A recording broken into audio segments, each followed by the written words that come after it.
बिस्मिल्लाहिर्रहमानिर्रहीम। अस्सलाम वालेकुम। मैं मुदस्सिर शाही एडवोकेट और आप देख रहे हैं लीगल इश्यूज़। आज जो लीगल इशू डिस्कस कर रहे हैं इसे तवज्जो से सुन लीजिए। ज़िंदगी के अंदर कभी गाड़ी ख़रीदनी पड़ सकती है, कभी गाड़ी बेचनी पड़ सकती है। प्रॉपर्टी डीलर कह रहा हूँ, आपको कभी कार डीलर्स के पास जाना पड़ सकता है। तो कुछ न कुछ नौ हो आपको होनी चाहिए कि जब हमने बेचनी है या ख़रीदनी है तो कौन से डॉक्यूमेंट्स देखने हैं, क्यों देखने हैं, क्या रीज़न है। हुआ कुछ यूँ कि अभी रिसेंट एक जजमेंट आई है सुप्रीम कोर्ट की, तो उसी के वाले से इंशाल्लाह थोड़ी सी स्टोरी आपके गोशगुजार कर देते हैं। एक आदमी था जनाब, उसने अपनी गाड़ी किसी डीलर को दी कि ये बेच दें। कहते लाएँ जनाब, अभी मुश्किल ही कोई नहीं। तो उसने जनाब गाड़ी दे दी उसको। डीलर के पास गाड़ी खड़ी है, अब डॉक्यूमेंट भी ला दें, कोई आए उसे पता तो हो ना कि अथेंटिक चोरी की तो नहीं है, ओरिजिनल डॉक्यूमेंट भी दें। उसने दे दी। चलें, जो भी सौदा हुआ तो इतने की कोशिश कीजिएगा, बेच दीजिएगा तो मुझे पेमेंट कर दीजिएगा। जी फिक्र ही ना करें, आप टेंशन ही ना लें। हो गई बात। अब हुआ ये कि वो डीलर जो था ना, उसने बेच दी गाड़ी, ख़रीदने वाले ने ख़रीद ली।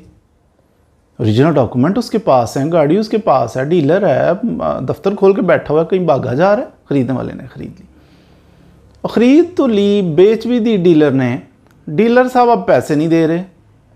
केस ये था, उसका आदमी का जो मालिक था गाड़ी का, उसका केस ये था कि डीलर साहब पैसे नहीं दे रहे, इसने पैसे मुझे देने थे, गाड़ी बेच के नहीं दे रहे, तो मेरी गाड़ी भी नहीं वापस कर रहे, या तो गाड़ी वापस कर देना तो या पैसे दे दें। उसने जाके थाने के अंदर तो 406 का पर्चा करवा दिया। 406 क्रिमिनल ब्रीच ऑफ ट्रस्ट। किसी बंदे पे इत्मीनाद करते हैं, वो कोई हमारी इंस्ट्रक्शंस के मुताबिक वो प्रॉपर्टी डिस्पोज ऑफ नहीं करता, ख़यानत कर लेता है, तो फिर 406 का पर्चा हो जाता है, FIR हो जाती है उसके ख़िलाफ़। बहरहाल जी दर्ज करवा दिया। पुलिस वालों को तो ऐसा बस खुशी मिलती है कि ऐसी बात आए से ही गाड़ी कंट्रोवर्शियल हो गई, गाड़ी पकड़ लो। गाड़ी पकड़ी गई। अब गाड़ी जब पकड़ी जाती है ना, पुलिस वाले जब गाड़ी पकड़ लेते हैं तो फिर उनका काम होता है कि वो पकड़ लिए गाड़ी, नोट कर लेते हैं, फ़लाँ गाड़ी हमने कब्ज़े में ले ली है, कंट्रोवर्सी थी, ये था वो था, इसकी बाबत FIR number so and so दर्ज। पुलिस वाले पकड़ लें तो फिर खुद से वापस नहीं करते। आप ऐसा करो कि कोर्ट का आर्डर लेके आओ। अब कोर्ट का आर्डर ये होता है कि सपुर्दारी पे लो, इंटरम कस्टडी, उसको टेम्परेरी कस्टडी भी कहते हैं। टेम्परेरी कस्टडी आप लेना चाहते हो, क्योंकि जब तक इस गाड़ी से रिलेटेड जो डिस्प्यूट है ना वो रिजॉल्व नहीं हो जाता, तब तक तो ये गाड़ी हमें ज़रूरत पड़ सकती है। तो अगर आप समझते हो कि ये गाड़ी थाने के अंदर खड़ी रहेगी, खड़ी पुलिस स्टेशन में, ये तो ख़राब हो जाएगी, ख़राब होने का अंदेशा ही यकीनन सही अंदेशा है कि वाकई चलती का नाम गाड़ी है, रुक जाए तो वो तो ख़राब हो जाएगी। अगर आपको ये अंदेशा है कि चलती रहे तो आप जाइए, जज साहब का आर्डर लेके आइए। जज साहब फिर क्या करते हैं, सपुर्दारी पे दे देते हैं, कहते हैं इसको आर्जी तौर पे टेम्परेरी कस्टडी दे दें, सपुर्दारी पे इसको गाड़ी दे दें, लेकिन ऐसे ही नहीं दे दें। जज साहब फिर कहते हैं कि जनाब हमारी भी तसल्ली कराओ कि लेके भाग नहीं जाओगे। अगर कभी केस के दौरान ज़रूरत पड़े इसको इन्वेस्टिगेट करने में तो फिर आप ये प्रोड्यूस भी करोगे। बंदा कहता है ठीक है जी। तो श्योरिटी उससे मांगी जाती है। सपुर्दारी पे जब गाड़ी देते हैं तो जज साहब उससे श्योरिटी मांगते हैं, इतने लाख की श्योरिटी दो के गाड़ी लेके इसको डिस्पोज ऑफ नहीं करोगे, तबाह नहीं कर दोगे, गायब नहीं कर दोगे, जब ज़रूरत पड़ेगी पेश करोगे। वो कहता है ठीक है। वो फिर जिस तरह ज़मानत नहीं करवाती, इस तरह श्योरिटी वो करवाई जाती है। एक लंबा प्रोसीजर है, तरीक़ाकार है बाकायदा सपुर्दारी पे गाड़ी लेने का। वो लंबी वीडियो हो जाएगी, डिटेल में मैं आपको नहीं बताता। बहरहाल तो वो जज साहब के पास जाके सपुर्दारी पे वो फिर ऑर्डर कर देते हैं, हम जाके थाने से वो अपनी गाड़ी ले लेते हैं। अभी इस केस में जब FIR दर्ज हो गई तो वो कहते हैं अब सपुर्दारी पे गाड़ी मुझे दें, और दूसरी पार्टी आ गई जिसने ख़रीदी थी गाड़ी, वो आगे वो कहते हैं मैं दें, देखिए मैंने ख़रीदी है, ये मेरा सौदा हुआ है, ओरिजिनल डॉक्यूमेंट्स मेरे हाथ में, गाड़ी मेरे पास है, कब्ज़ा मेरा था, तो मुझसे लिया तो मुझे वापस करें। उसूल ये है सपुर्दारी पे गाड़ी किसको देनी है, उसूल ये है उस बंदे को दी जा सकती है या ओरिजिनल ऑनर हो गाड़ी का, इसके नाम पे है गाड़ी। दूसरा किसको दी जा सकती है, दूसरा फिर थोड़ी सी नरमी की है कानून ने, वो कहते हैं कि उस बंदे को भी दी जा सकती है जिसकी कस्टडी से ली है, जिसके पोजेशन से ली है। उसकी रीज़न क्या है कि हमारे यहाँ ट्रेंड ही बड़ा अजीब, गाड़ियाँ सेल कर रहे हैं, परचेज़ कर रहे हैं, ट्रांसफ़र ही नहीं करते। ओपन लेटर एक से दूसरा चौथा बिक रही है, नाम अभी पता नहीं 10वें बंदे के नाम पे ही है, तो आगे आगे बिक रही है गाड़ी।